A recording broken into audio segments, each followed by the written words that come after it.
Hello दोस्तों, पेट का cancer काफ़ी कॉमन तरीके का कैंसर है और काफ़ी जानलेवा कैंसर है। आज हम इस पे एक ब्रीफ ओवरव्यू करेंगे जिसमें हम आपको उसके रिस्क फैक्टर्स, उसके लक्षण, उसकी डायग्नोसिस और उसके ट्रीटमेंट पर एक ब्रीफ डिस्कशन करेंगे। हर पॉइंट को हम बहुत शॉर्ट में डिस्कस करेंगे ताकि आपको ओवरऑल एक अंडरस्टैंडिंग मिल पाए कि पेट का कैंसर क्या होता है, कैसा होता है, क्या उसके लक्षण हैं और वो किस तरह से आपको अफेक्ट करता है, कैसे हम उसे जल्दी जाँच कर सकें और कैसे उसे जल्दी हम ट्रीट कर सकें, इस बारे में हम आपको बताएंगे। आज का टॉपिक बहुत ज़्यादा इंपॉर्टेंट है क्योंकि ये पोटेंशियली लीथल कैंसर है। यदि सही समय पर इसे पिकअप किया जा सके, ट्रीट किया जा सके तो काफ़ी लोगों को बचाया जा सकता है। टॉपिक पर जाने से पहले जो लोग हमारे चैनल पर नए हैं उन्हें रिक्वेस्ट करूँगा कि चैनल को सब्सक्राइब करें, वीडियोस को लाइक करें, शेयर करें, फॉलो करें, कमेंट करें, पूरा देखें।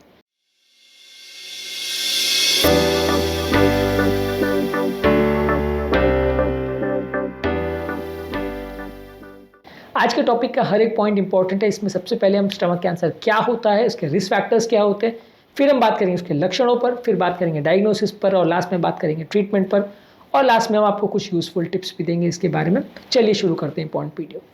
सबसे पहले स्टमक कैंसर क्या होता है, यानी पेट जहाँ पे हम जब खाना खाते हैं तो वहाँ पे उसकी चर्निंग होती है, उसको स्टमक बोलते हैं। कॉमन भाषा में लोग पूरे पेट को या पूरे एब्डोमेन को भी पेट बोलते हैं, लेकिन ज़्यादातर स्टमक जो है एक स्पेसिफिक वर्ड है, वो उस थैली के लिए यूज़ किया जाता है।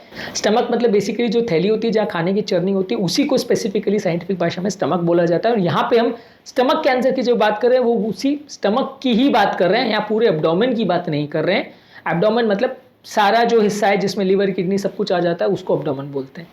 ये स्टमक कैंसर जो है बेसिकली काफ़ी कॉमन तरीके का कैंसर है। ये काफ़ी लीथल है क्योंकि ज़्यादातर केस में काफ़ी लेट डिटेक्ट हो पाता है और जब तक डिटेक्ट हो पाता है तब तक ये काफ़ी ऑर्गन्स तक फैल जाता है और उसके बाद कई बार सर्जरी से भी उतने अच्छे रिजल्ट्स नहीं आते। इसलिए कैंसर के बारे में जानना और समझना बहुत आवश्यक है।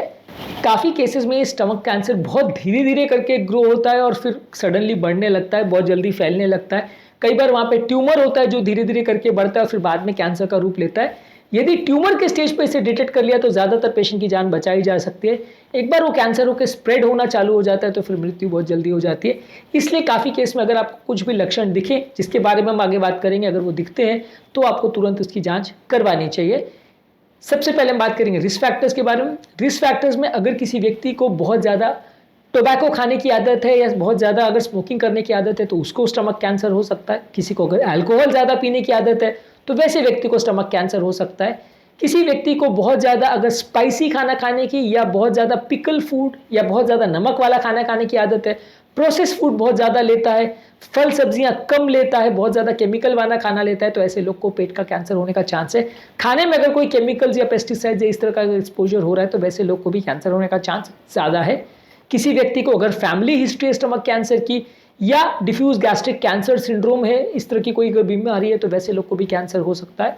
इसके अलावा एच पाइलोरी यानी हेलिकोबैक्टर पाइलोरी एक बैक्टीरिया होता है जो पेट में अक्सर पाया जाता है। ये पेट के कैंसर का एक सिग्निफिकेंट रिस्क फैक्टर माना जाता है। खासकर जो इंटेस्टाइनल टाइप का गैस्ट्रिक एडिनोकार्सिनोमा है जो कि काफ़ी कॉमन होता है, वो हेलिकोबैक्टर पाइलोरी से काफ़ी इन्फ्लुएंस होता है। ये बैक्टीरिया काफ़ी कॉमनली पेट में रहता है, एसिड सिक्रीशन बढ़ाता है, अगर है तो कैंसर का रिस्क फैक्टर बन सकता है। इसके अलावा उम्र दराज लोगों में कैंसर ज़्यादा होता है, मेल पेशेंट्स में कैंसर ज़्यादा होता है, फीमेल्स के कंपैरिजन में 70 साल की आयु के बाद ज़्यादा होता है। सिम्टम्स या लक्षण क्या हैं? यदि किसी व्यक्ति को कंटिन्यूसली बार बार पेट में दर्द या इंडाइजेशन हो रहा है, यदि किसी को बार बार एसिडिटी का एहसास हो रहा है, खाना खाने के बाद डिस्कम्फर्ट हो रहा है, खाना खाने के बाद पेट जल्दी भर जा रहा है, थोड़ी मात्रा में खाना खाने के बाद भी पेट में बार बार उल्टी हो रही है, उल्टी जैसा लग रहा है, अनएक्सप्लेन्ड वेट लॉस हो रहा है, 7-8 किलो से ज़्यादा वेट लॉस हो रहा है बिना किसी कारण के, बहुत ज़्यादा सुस्ती कमजोरी हो रही है, वॉमिट में या मोशन में ब्लड आ रहा है, खासकर अगर डार्क कलर का, या खाना खाने में दर्द हो रहा है या खाना खाने को या खाने निगलने के दौरान पेन हो रहा है, तो ये सिम्टम्स पेट के कैंसर के हो सकते हैं। हालांकि ये सारे ही लक्षण बहुत स्पेसिफिक नहीं है और इनमें से कई लक्षण ऐसे दूसरी बीमारियों में भी मिल सकते हैं। इसमें अगर कोई भी लक्षण मिले तो एंडोस्कोपी अगर आप करते हैं तो उसमें आपको कैंसर डिटेक्ट हो सकता है। अब बात करेंगे इसके डायग्नोसिस के बारे में। यदि किसी व्यक्ति को पेट का कैंसर के सिम्टम्स हो रहे हैं तो एंडोस्कोपी बेसिकली एक दूरबीन होता है जिसको हम पेट में डालते हैं, जिसमें कैमरे के द्वारा हमको पेट की इनर लाइनिंग में अगर कोई कैंसर ट्यूमर है तो वो डिटेक्ट हो जाता है। उसका हम टुकड़ा निकाल के उसे कंफर्म कर सकते हैं, जिसे बायोप्सी बोलते हैं। इसके अलावा कैंसर कितना स्प्रेड कर रहा है और आसपास के स्ट्रक्चर्स को इन्वॉल्व कर रहा है कि नहीं, वो देखने के लिए सीटी स्कैन या एमआरआई कर सकते हैं। पेट का कैंसर ज़्यादातर एडिनोकार्सिनोमा टाइप का होता है। इसके अलावा कुछ केसेस में लिम्फोमा, गैस्ट्रोइंटेस्टाइनल स्ट्रोमल ट्यूमर यानी GIST, या कार्सिनोइड ट्यूमर्स या सार्कोमास भी देखने को मिल सकते हैं, लेकिन ज़्यादातर केस में ग्लैंडुलर सेल से बढ़ने वाला ट्यूमर एडिनोकार्सिनोमा ही ज़्यादा देखने को मिलता है। ये इसकी पैथोलॉजिकल टाइपिंग है। इसका ट्रीटमेंट ज़्यादातर ये है कि अगर किसी व्यक्ति को कैंसर का सिम्टम डिटेक्ट हो रहा है, अगर छोटा ट्यूमर है तो उसे आप काट के अलग कर सकते हो। अगर बड़ा ट्यूमर या कैंसर है तो भी अगर सर्जिकली रिसेक्टेबल है तो आपको पेट को काट के निकालना पड़ेगा और बचे कुचे जो एरियाज है आसपास जहाँ पे वो कैंसर स्प्रेड हो गया उसको भी हटाना पड़ेगा। इसके अलावा आप कीमोथेरेपी और रेडियोथेरेपी कर सकते हो, जिसमें कैंसर के साइज को छोटा कर सकते हैं और कैंसर को काटने के बाद जो बचे कुचे सेल्स में अगर कैंसर के लक्षण है तो उन्हें मारने का काम कर सकते हैं। इसके अलावा आता है टारगेटेड कीमोथेरेपी या टारगेटेड थेरेपी, जिसमें specifically design cells cancer cells के पीछे जाते हैं और उनको मारते हैं। इम्यूनोथेरेपी में भी यही है, इसमें स्पेशली डिजाइन इम्यून सेल्स होते हैं जो कि कैंसर सेल्स को टारगेट किए जाते हैं और वहाँ पे जाके वो स्पेसिफिक कैंसर सेल्स को मारते हैं।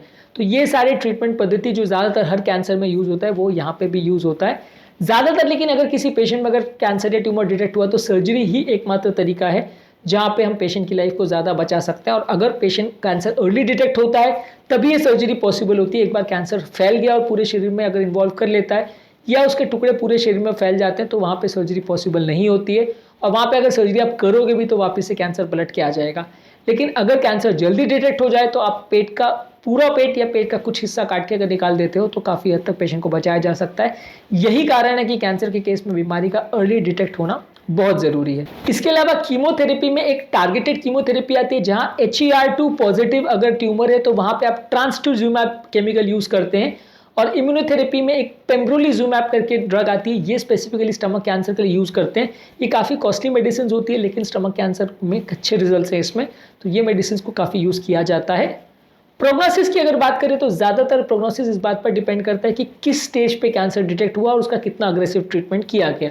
यदि जल्दी डिटेक्ट हो जाता है तो ज़्यादातर पेशेंट्स को बचाया जा सकता है, पर काफ़ी हद तक इस तरह के कैंसर बहुत लेट डिटेक्ट होते हैं और तब तक कैंसर ऑलरेडी स्प्रेड हो चुका होता है। इस तरह के पेशेंट को बचाना अक्सर बहुत मुश्किल हो जाता है। इस केस में सिंगल मोस्ट इंपॉर्टेंट चीज़ जो पेशेंट की जान बचाने के लिए इंपॉर्टेंट है वो है कि किस स्टेज पे कैंसर डिटेक्ट हो रहा है। जितना जल्दी कैंसर डिटेक्ट हुआ, जितना कम स्प्रेड होने से पहले आपने कैंसर को डिटेक्ट कर लिया, उतना ज़्यादा पेशेंट को बचाने के चांसेस हैं। जितना लेट होगा उतना पेशेंट को बचाने के चांसेस कम हो जाएंगे। लास्ट में हम बात करेंगे कैंसर की रोकथाम कैसे करें।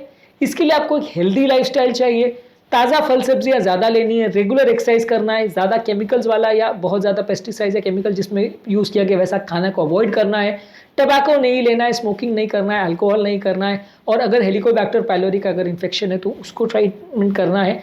बार बार अगर कोई सिम्टम्स आपको हो रहा है तो डॉक्टर से जांच करानी है, ज़रूरत पड़े तो एंडोस्कोपी करना है। इसमें काफ़ी कैंसर्स को जल्दी डिटेक्ट किया जा सकता है। तो moral of the story is कि पेट का कैंसर एक ट्रीटेबल कैंसर है, लेकिन अगर जल्दी डिटेक्ट हो पाए तो इसमें हम पेट का ऑपरेशन करके या ट्रीटमेंट करके काफ़ी लोग को बचा सकते हैं। शर्त बस यही है कि कैंसर के फैलने से पहले आपको इसे डिटेक्ट करना पड़ेगा। एक बार अगर कैंसर फैल गया तो ज़्यादातर लोगों को बचाना मुश्किल हो जाता है। उम्मीद करूँगा कि आज के टॉपिक में कुछ नई बातें जानने को मिली होगी। जो लोग हमारे चैनल पर नए हैं उन्हें रिक्वेस्ट करूँगा कि चैनल को सब्सक्राइब करें, वीडियोज़ को लाइक करें, शेयर करें, फॉलो करें, कमेंट करें, पूरा देखें।